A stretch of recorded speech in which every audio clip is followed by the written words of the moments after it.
Welcome back to our cupping videos. We're here for another session. Today we're going to demonstrate how to perform cupping using a more traditional technique of glass cups. In the past we've always used plastic cups and our electrical sucking device. Today we're going to use a very traditional method of glass cups. As you can see here, place the antiseptic cream. Cotton has been heated inside the cup and then the cup's been placed on the leg.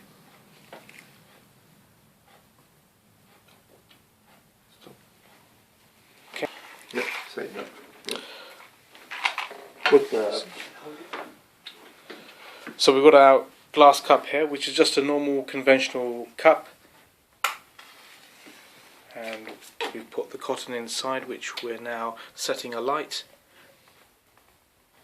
And yeah, now it's placed on the leg.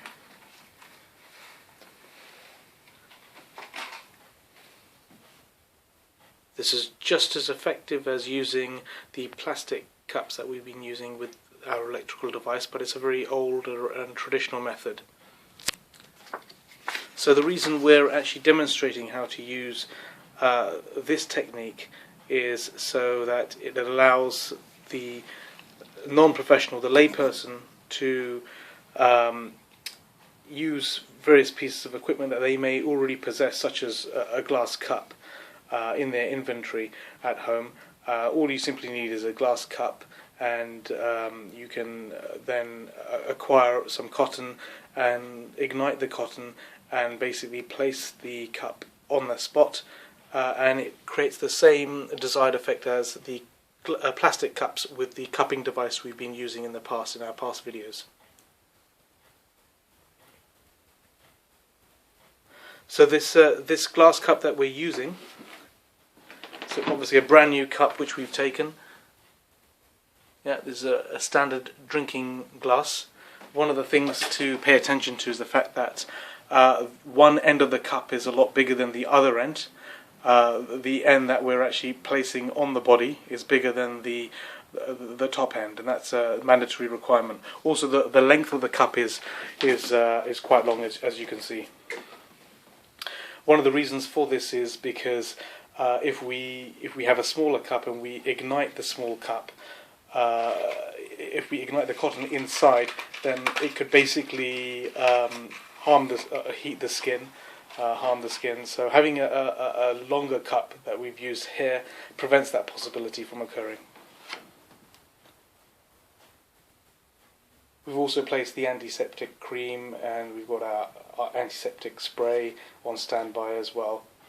So you can also use alcohol as well, and that's often a more effective way of igniting the cotton inside the cup. Just to give you a background on various cupping devices, the ancient Chinese, the Taoists in fact, were experts in alchemy and herbalists, and they actually first popularized the use of horns and bamboo instruments and pottery cups. But this modern usage of using glass cups is more of a 20th century phenomena, and this was largely developed as a substitute to using pottery cups, which would often break, and the bamboo cups would often deteriorate with repeated heating. So glass cups is really one of the ideal methods to use. It's also a lot easier than other substitutes as well, like brass or iron cups. Some of the benefits, obviously, you can see what's happening as the cupping process is underway. You can see the insides, and also it's very responsive, and you can move the cup as well along the skin.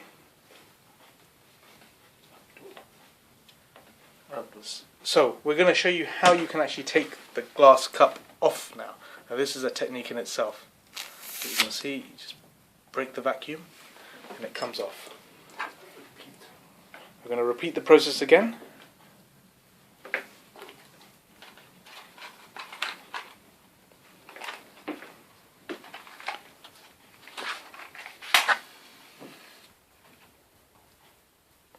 So the cotton is inside the cup.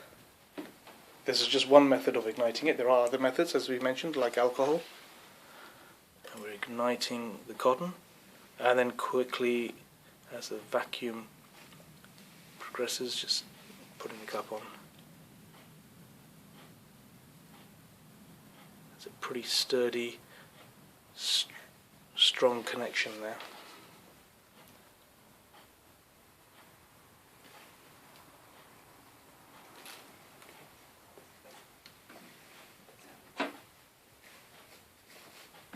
So if you want to actually move the cup along, for example the leg, what you would do is you would get antiseptic cream and spread it along the path where you want to slide the cup along.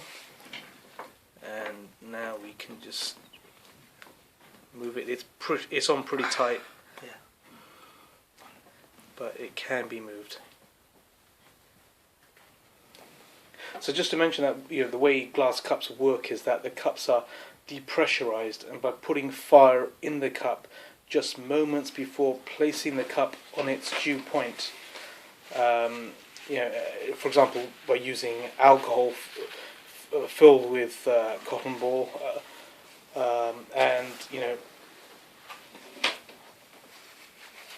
it's held in the cup and ignited moments before applying it to the body, the hot air inside has a low density.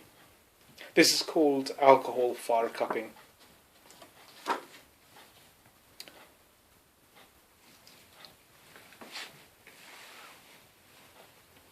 Okay, and just to demonstrate again our method of taking the cup off, just press against there, break the seal, and the cup comes off quite easily. Also, just a final point I'd like to mention. If you see glass cups used in other videos, for example, as you will on YouTube, you'll notice that the cups are very concave, dome-like in shaped, and that's because this is executed by a professional. Professionals will not use the sort of elongated glass cup that we've just used. Professionals will use alcohol as well. So the main method behind the video that we've demonstrated is to allow the lay practitioner to partake in cupping using devices they may possess at home, like, for example, a glass cup. So now we're going to cut the skin.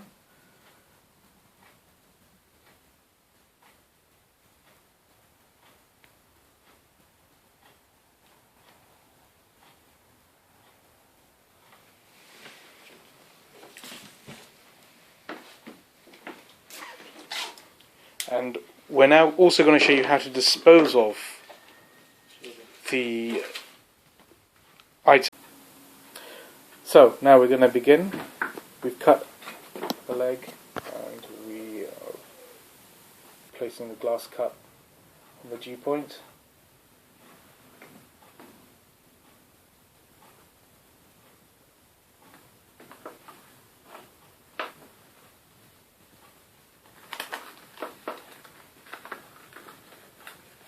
You can see the skin is kind of bulging inwards, so you can tell the force of the vacuum is pretty strong. But already we're seeing blood being drawn out.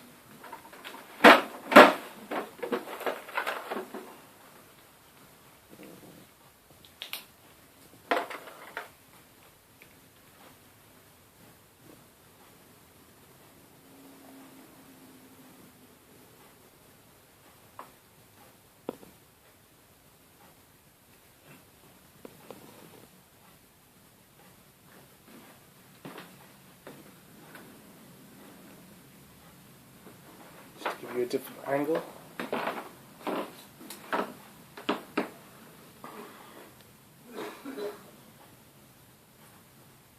So it's quite murky and misty inside the actual glass.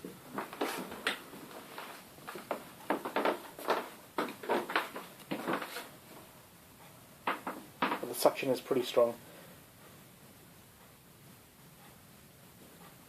It doesn't appear uncomfortable or anything for the patient. He seems quite calm.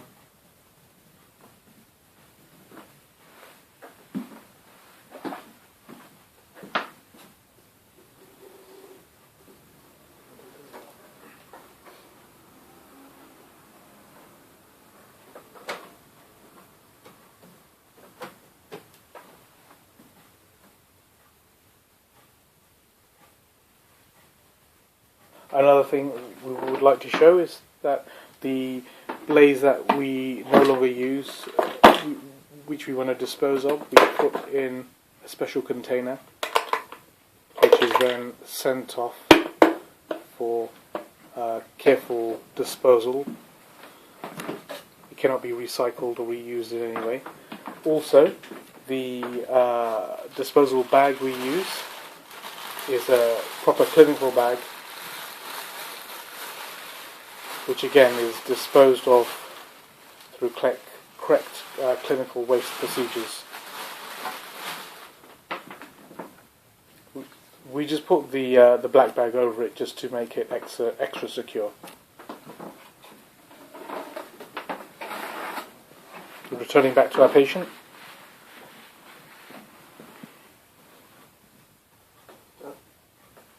Okay, now we're going to take the glass cup off. The method we've shown, break the vacuum, a simple method, and that's it. The cup is now off. Not too much blood being drawn off, but a little bit.